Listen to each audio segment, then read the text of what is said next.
हम राजीव दीक्षित जी की ये बुक पढ़ रहे हैं जो हमारे हेल्थ के लिए हमें सजाग करेगी। हम तंदुरुस्त रहना है और घर के ही सामान में से, रसोई के ही सामान में से हमें सारी दवाइयाँ मिल जाएगी। कोई थोड़ी बहुत ही ऐसी होगी जो हमें ढूंढनी पड़ेगी आयुर्वेदिक दवाएं, बाकी उन्होंने सारे इलाज ऐसे ही बताए हैं। खास तो उन्होंने दिनचर्या पर ध्यान दिया है और नियम बताए हैं कि ऐसे नियम रखोगे तो पूरी जिंदगी आप बीमार नहीं होगे। तो उस पे हमारा ध्यान होना चाहिए और हो सके उतना हमारे जीवन में हमें लाना है। ऐसे ही हम पूरी बुक पढ़ेंगे। आज हम देखेंगे शरीर के वेगों का महत्व। शरीर के वेगों को कभी भी नहीं रोकना चाहिए।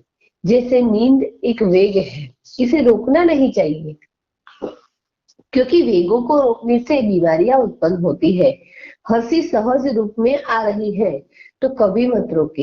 हंसी शरीर में बनने वाले कुछ अलग अलग रसों, अलग अलग ग्रंथियों से उत्पन्न होती है। हंसी के कारण पैदा होती है। मस्तिष्क में एक पीनियल ग्लैंड है जो बहुत मदद करता है। हंसी आने के लिए पीनियल ग्लैंड में कुछ रस बनते हैं जिनसे हंसी का सीधा संबंध होता है। पहले ये रस पैदा होगा, बाद में हंसी आएगी। ये रस भावना शरीर के कारण सेकंड में उत्पन्न होता है। जबरदस्ती कभी नहीं हंसना चाहिए, क्योंकि बिना भाव के और बिना रस की हंसी से शरीर का कोई लाभ नहीं होता। ये पूरी तरह यांत्रिक हंसी होती है। बिना रस बिना भाव की हंसी में कभी पेट की नस पे नस चढ़ सकती है, जिससे पेट दर्द या अन्य कई तकलीफें आ सकती है। ऐसी स्थिति में पेट का ऑपरेशन भी करना पड़ सकता है। एक दूसरा वेग है, न तो जबरदस्ती छींकने की कोशिश करें और न ही आती हुई छींक को रोकने की कोशिश करें। जबरदस्ती सीखने से 13-14 रोग शरीर में आ सकते हैं और आती हुई छींक को रोकने से 23 से 24 रोग हो सकते हैं। प्यास तीसरा वेग है जिसे कभी रोकना नहीं चाहिए। पानी कितना भी प्यास में सिप सिप करके पीना चाहिए। बिना प्यास के पानी सुबह सुबह ही पी सकते हैं, अन्यथा नहीं। सुबह मतलब ब्रह्म मुहूर्त यानी सूर्योदय से 1.5 घंटे पहले का समय। प्यास रोकने के कुल 58 रोग शरीर में आते हैं। कुर्सी पर बैठकर पानी पीना भी सही नियम नहीं है। भूख के वेग रोकने से 103 रोग शरीर में प्रवेश कर सकते हैं, जिसमें पहला रोग एसिडिटी का है और आखिरी रोग आंत का कैंसर है। जम्हाई आने का वेग कभी न रोके। जमाई એટલે બગાસું। शरीर में रक्त में ऑक्सीजन की मात्रा कम होने के कारण जमाई आती है, क्योंकि इसी के माध्यम से रक्त में ऑक्सीजन की इस कमी को पूर्ति करने के लिए अतिरिक्त ऑक्सीजन की व्यवस्था होती है। इसलिए जम्हाई को कभी न रोके। जहां अपने से उच्च लोग बैठे हो, उस अवस्था में थोड़ी दूर जाकर मुंह घुमाकर जमाई ले। प्रकृति का नियम है, जितने ऑक्सीजन लेंगे उसी समय में उतनी ही कार्बन डाइऑक्साइड बाहर निकलेगी। मूत्र वेग कभी न रोकने की कोशिश न करें। इसको रोकने से रक्त के सारे विकार शरीर धारण कर लेता है। यह वेग रोकने से शरीर के हर हिस्से में दबाव बढ़ जाता है। रक्त पर दबाव बढ़ेगा तो सभी इंद्रिय ग्रंथियों पर दबाव पड़ेगा।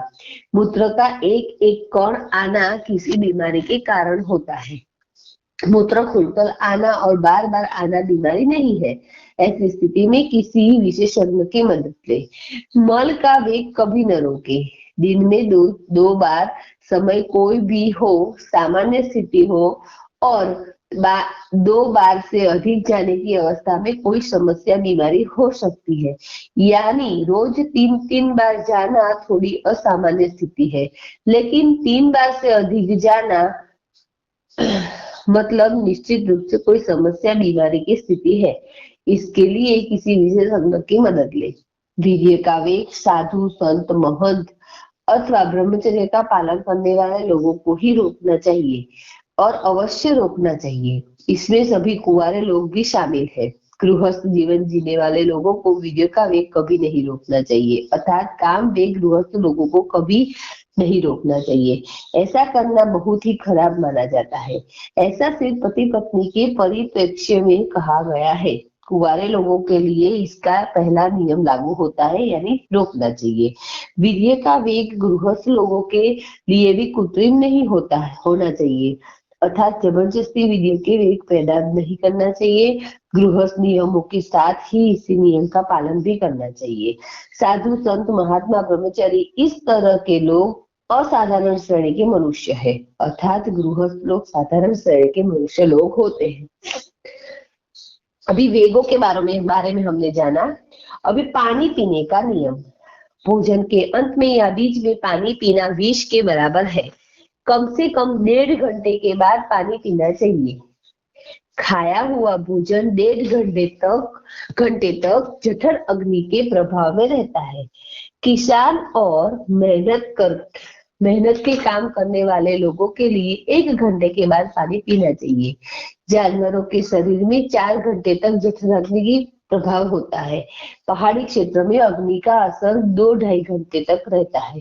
भोजन के पहले पानी कम से कम 40 मिनट या अधिक 1 घंटे से पहले पी लेना चाहिए, चाहे जितना पानी पी सके। यानी हमें खाना खाने के 1 घंटे या 40 मिनट के पहले पानी पी लेना है। ये सब नियम मैं अपने दिनचर्या में रखती हूँ, और ऐसा नहीं है कि याद करना पड़ता है, हमें आदत ही हो गई है। जैसे खाना खाने के 1.5 घंटे के बाद भी पानी याद आता है, ऐसा भी नहीं होता कि पानी पीना है और प्यास लगी है और रोक के हम 1.5 घंटा करते हैं, क्योंकि हमने 40 मिनट पहले पानी पी लिया होता है ना, तो वो अच्छे से मैनेज हो जाता है। सुबह उठते ही दांत मुंह धोए बिना सबसे पहले पानी पिए, એટલે જે વાસી થૂંક હોય છે એ पेटમાં જવા दे, यानी बासी जो थूक होता है उसे पेट में जाने देना है। यदि आपके भोजन में तो जो बासी थूक पेट में जाने देना है, तो रात को हम सोने से पहले ब्रश करना चाहिए, वो हमारा नियम होना चाहिए। यदि आपके भोजन में 2 अन्न है तो अन्न की समाप्ति दूसरे अन्न की शुरुआत के पहले 1 से 2 घूंट पानी पी सकते हैं। भोजन के अंत में गला साफ करने के लिए 1-2 घूंट पानी पी सकते हैं। भोजन के अंत में सबसे अच्छी चीज मट्ठा यानी छाछ है पीने के लिए, जिसको पीने का सही समय दोपहर के भोजन के बाद है। दूसरी सबसे अच्छी चीज है दूध देसी गाय का, जिसको शाम के खाने के बाद पी सकते हैं। दूध सोते समय पिए तो और अच्छा है। तीसरी सबसे अच्छी चीज है मौसमी फल के रस का, जिसका सही समय है सुबह के भोजन के बाद। कोल्ड स्टोरेज में फलों का रस सर्वनाश करेगा, यानी फ्रिज में रखा हुआ फ्रूट नहीं खाना चाहिए। मैंने ये जब वीडियो देखा कई साल से 2 साल तो हो गए होंगे कि मैंने फ्रिज में फ्रूट रखना छोड़ दिया है। पहले मैं ठंडी कैरी करके खाती थी, वो सब छोड़ दिया है। और सही में टमाटर भी मैं फ्रिज में नहीं रखती हूँ, तो बाहर अच्छे ही रहते हैं। और सब्जी भी बन सके तो रोज की रोज लेके रोज खाती हूँ, तो उससे अच्छा रहता है। ये सब वीडियो सुनने के बाद थोड़ा अप्लाई करते हैं तो हो जाता है, सब कुछ मैनेज अच्छे से हो जाता है। हमें कितना हमारे जीवन में लाना है वो हम पर डिपेंड करता है। हम फल जिसके फ्रिज में रखे हुए फल सर्वनाश करेगा। हमारे पेट में जो रस बनते हैं इसको पचाने के लिए वो इसी क्रम समय में बनते हैं। जो बच्चे माँ के दूध पर निर्भर है 3 साल तक, उसके ऊपर यह नियम लागू नहीं होता, क्योंकि बच्चों के अंदर रसों का निर्माण उम्र के 1.5-2 साल ही शुरू होता है। फल खाना जूस पीने से बहुत अच्छा माना गया है, क्योंकि जूस में सारे फाइबर बाहर निकल जाते हैं। फाइबर ब्लड को साफ करता है, बड़ी आंत को छोटी आंत को साफ करता है, हृदय घात,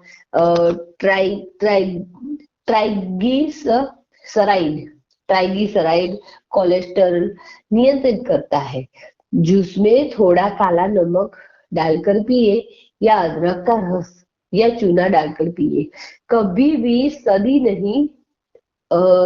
नहीं होगी।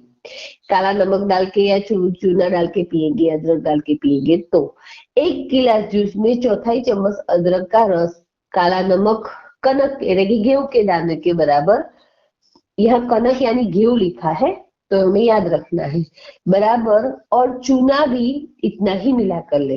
गेहूं ना डाल, कभी कभी किसी को बोलते हैं ना कि चूना पिए, तो मैं चूना, उससे तो मेरी जीभ फट जाती है, ये हुआ मुझे तो ये हुआ। अरे पर उन्होंने बोला है कनक के दाने के बराबर पानी में उगाल कर पीना है, फ्रूट के रस में उगाल कर पीना है, दाल में उगाल कर पीना है, वो हमें खास याद रखना है। पानी हमेशा चुस्कियां ले लेकर पिए, अर्थात पानी हमेशा घूंट घूंट करके पिए। हमारे शरीर में भोजन पचाने के लिए अग्नि होती है और अग्नि को तीव्र करने के लिए अम्ल होता है और मुंह में क्षार बनता है। लार के रूप में अम्ल और क्षार आपस में मिलकर न्यूट्रल हो जाते हैं। अम्ल का मतलब जिनका पीएच 7 से कम हो और क्षार का मतलब जिनका पीएच 7 से अधिक है। न्यूट्रल का मतलब पीएच 7 है, पानी न्यूट्रल है, पेट हमेशा पानी के जैसा रहे तो सबसे अच्छा है। अभी पानी पीने के नियम तो और भी है और बहुत सारे हैं, तो इतने हमने आज पढ़े हैं, उसके बारे में सोचेंगे और फिर अपना अपना कमेंट अपने लिखेंगे। ये वीडियो में अच्छे से हम कमेंट लिखेंगे कि वीडियो के ऊपर मैंने कुछ नहीं लिखा है, पढ़ने वाले को डे 1 डे 2 डे 3 ऐसा ही दिखेगा, अंदर क्या है वो हमारी कमेंट बताएगी। ओके।